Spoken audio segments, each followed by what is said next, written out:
최근 들어서 발표된 그 연구를 보게 되면은 일단 유방암 환자분들에게 피로나 삶의 질을 개선하는 효과가 확실하게 있다라는 임상 연구도 발표가 되어졌고요. 또 대규모 그 연구를 통해 가지고 뭐 췌장암이나 교모세포종 같이 굉장히 치료하기 어려운 암종에 속하는데 여기에 효과가 있다는 그런 결과들도 임상 연구를 통해 가지고 미국에서 보고가 된 거예요. 또 재미난 결과가 뭐냐면은 고용량 비타민C 주사 치료 실제로 효과가 있나요? 지금 우리나라에서 또 많은 환자분들이 고용량 비타민C 주사요법을 받고 계시고 제가 실제 하버드에 있을 때도 외래로 오시는 환자분들 중에서 더 이상 항암치료나 방사선 치료를 할 수 없는 상황에서 이 고용량 비타민C 치료를 받고 계시는 분들도 은근히 꽤 계셨었어요. 미국 내에서도. 아무튼 전 세계적으로 고용량 비타민C 요법이 다 용도로 또 널리 시행되는 것은 사실이고요. 다만 거기에 대한 과학성 부분에 대해서는 아직까지는 조금 그 논란이 있습니다. 근데 제가 미국에 있는 기간에 그 하버드에 있는 기간 동안에 저를 초청해 주신 분이 이 사진에 나와 있는 그 팅바우 박사님이세요. 이분은 존스 홉킨스 의대를 졸업하시고 그쪽의 병원에서 유방암 전문의까지 그 취득을 하신 분이신데 동시에 또 이 침 치료를 하시는 분이세요. 굉장히 이런 통합 암치료에 관련된 인사이트가 강하신 분이고 과학적인 연구도 너무너무 잘하셔가지고 전 세계에서 가장 유명하다는 이런 과학 저널, 의학 과학 저널에다가 임상시험 논문들을 기고도 하시고 하시는 분이신데 마침 제가 보스턴에 있을 때 그때 이분이 특강을 하셨어요. 비타민C, 고용량 비타민C 요법에 대해서 강의를 하시길래 저도 굉장히 관심이 많을 거 아니에요. 우리 병원에 있는 환자분들도 고용량 비타민C 요법들을 받고 계신 분들이 많기 때문에 저도 평소에 공부도 좀 했었었고 또 실제 임상에서 적용도 많이 한 상황이었기 때문에 귀를 쫑긋 하면서 이 강의를 듣게 됐죠. 근데 최근에 많은 좋은 결과들이 나왔더라고요. 우리가 결국은 어떤 기전에 대해서 뭐 세포 실험이나 동물 실험이나 등등을 통해서 인간에게, 사람에게 적용된 임상시험을 통해서 최종적인 효과를 확증을 하는 건데 최근 들어서 발표된 그 연구를 보게 되면은 일단 유방암 환자분들에게 피로나 삶의 질을 개선하는 효과가 확실하게 있다라는 임상 연구도 발표가 되어졌고요. 또 대규모 그 연구를 통해 가지고 뭐 췌장암이나 교모세포종 같이 굉장히 치료하기 어려운 암종에 속하는데 여기에 효과가 있다는 그런 결과들도 임상 연구를 통해 가지고 미국에서 보고가 된 거예요. 또 재미난 결과가 뭐냐면은 확증형은 아니지만 전립선 암 환자분들에게 고용량 비타민C 주사를 치료를 한 결과 오히려 중간에 부작용이나 더 안 좋아지시는 분들이 많아가지고 임상시험이 중단되었다는 그런 결과도 있는 거예요. 그래서 아직까지는 모든 암치료법들이 그렇습니다. 만병통치약은 매직 불렛은 없는 거거든요. 비타민C도 고용량 비타민C 요법을 통해 가지고 적응증을 찾고 어떤 용량의 어떤 환자 군에게 썼을 때 효과가 극대화될 것이냐 이것을 찾아나가는 과정이 이제 과학적인 방법입니다. 교수님 추가 좀 말하면 하겠습니다. 네네.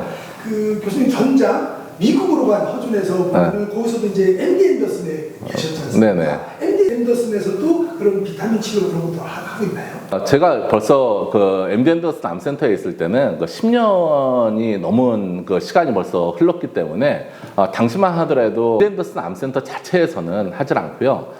미국에 굉장히 유명한 비타민C를 사용하고 있는 클리닉들이 있어요. 그래서 그런 곳들을 중심으로 해가지고 시행됐었고 대형 암센터들, 소위 말하는 3대 암센터 이런 데서는 아직까지 그 시행을 하고 있지 않은 상황이고요. 여기도 마찬가지입니다. 하버드에서 고용량 비타민C 요법을 현재 시행하고 있다는 얘기는 아니에요. 다만 거기에 이제는 관심을 가지고 예전에는 상대적으로 관심을 좀 덜 가지고 거기에 대한 연구를 진행하지는 않았었는데 이제는 대형 암센터들에서 이런 연구를 이제 진행을 하고자 하는 의지를 가지고 있다는 게 변화라면 변화라고 말씀을 드릴 수 있을 것 같습니다. 교수님 여담인데요. 제 채널에서도 AI로 제가 낭독한 게 150만 조회수 나온 게 있는데 뭐냐면 김은신 박사님. 네네. 그럼 10년 전에 김은신 박사님도 그때 그럼요. 그 미국으로 한 허준 그 책에 추천사를 써주신 게 MD 앤더슨 암센터 김인신 박사님이시고요. 김인신 박사님이 제가 1년 동안 그 휴스턴에 있으면서 굉장히 친하게 지냈었어요. 근데 굉장히 제가 그분을 존경을 하는 게 대형 암센터이다 보니까 아침, 점심, 또 오후 해가지고 굉장히 많은 강의들이 있었거든요.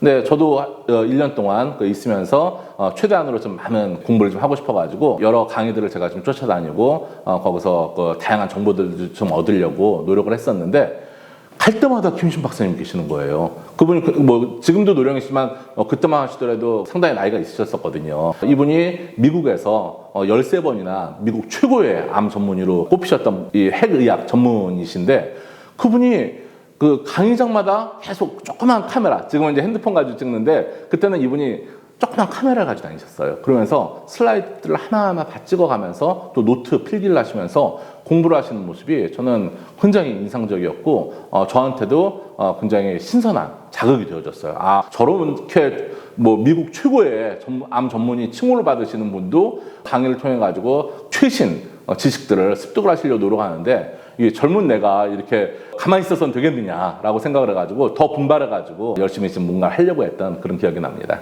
그러면 김우신 박사님께서 제가 언론을 통해서 보니까 물론 음식 한두 개 갖고는 안 되겠지만 카레를 이렇게 추천하시더라고요. 커큐민 성분인 것 같은데 거기에 대해서 우리 박사님께서는 어떻게 생각하시는지? 네, 물론 아까도 말씀드린 것처럼 매직 블랙, 마법의 탄환이라는 건 없어요. 어떤 암 치료할 때 요것만 하면은 너 암 다 날 수 있어. 이렇게 얘기하는 거는 일단 거짓말이라고 생각을 하시면 됩니다. 세계적으로 굉장히 유명한 연구자들이 천연 식단에 대해서 많은 연구를 했어요. 그리고 MD 앤더슨에서 대표적인 연구자가 아가왈 박사라는 분이 계십니다. 이분이 김희신 박사님과 같이 근무를 하신 분이죠. 근데 이 MD 앤더슨에서 이분은 인도 출신이시기 때문에 하나만 집중해서 연구를 하시는 거예요. 그래서 커큐민이 이 카레의 노란색 색소 성분이거든요. 보통 이 칼라 시기가 칼라 색소 성분들이 항암 효과를 가진 경우가 많이 있습니다. 그래서 포도에 많이 함유되어 있는 레스베라트레올이라는 성분도 굉장히 강한 항암 효과가 있고요. 당근에 들어가 있는 베타카로틴도 굉장히 강력한 항산화 물질, 항암 물질이거든요. 그 중에서 가장 많이 연구된 이 물질을 꼽으라고 하면은 단연 이 커큐민, 강황을 꼽을 수가 있는 거예요. 그렇기 때문에 김신 박사님이 편하게 얘기하신다 그래가지고 과학적 근거가 없는 게 아니에요. 커큐민의 항암 효과 또는 거기에 대한 임상시험까지를 우리가 검색을 해보게 되면은 정말 어마어마한 방대한 자료를 우리가 확인할 수가 있거든요. 김신 박사님도 이런 음식 하나를 추천해 주시는 데 있어서도 바로 근거 중심 의학을 실천하시고 계시는 거죠. 다만 여기서 우리가 조금 조심해야 될 거는 그러면 카레만 먹으면 모든 암 환자가 다 좋아요.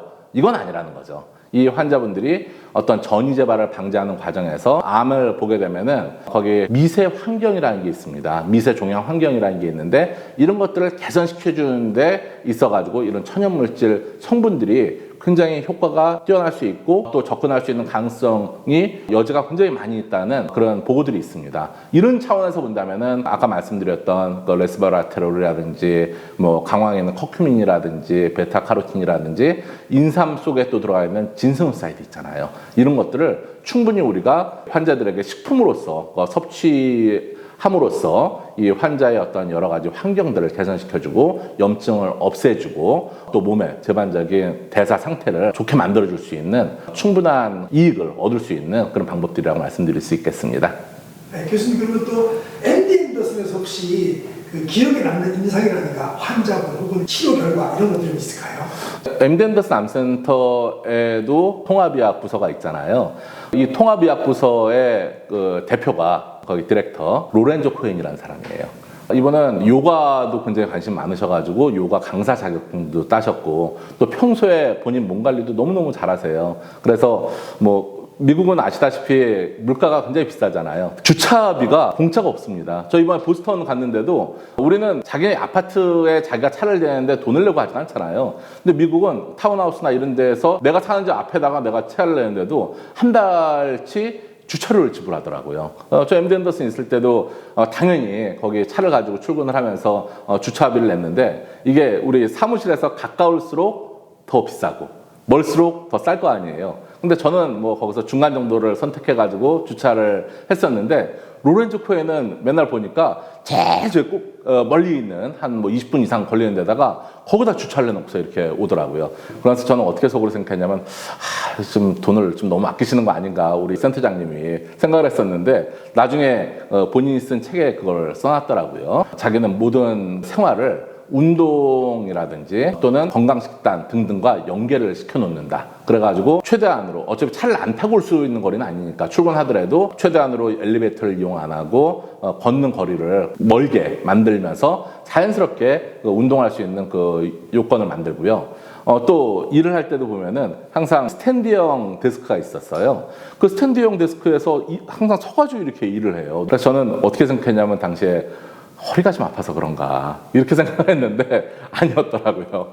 본인은 일단 앉아있는 시간을 최소한으로 하려고 그런 노력을 이렇게 한다는 등등을 나중에 그분 책을 통해서 이렇게 알게 됐는데 이분이 악성 흑색종에 걸린 거예요. 이게 얼마나 본인 몸 관리를 철저하게 하시는 분이에요.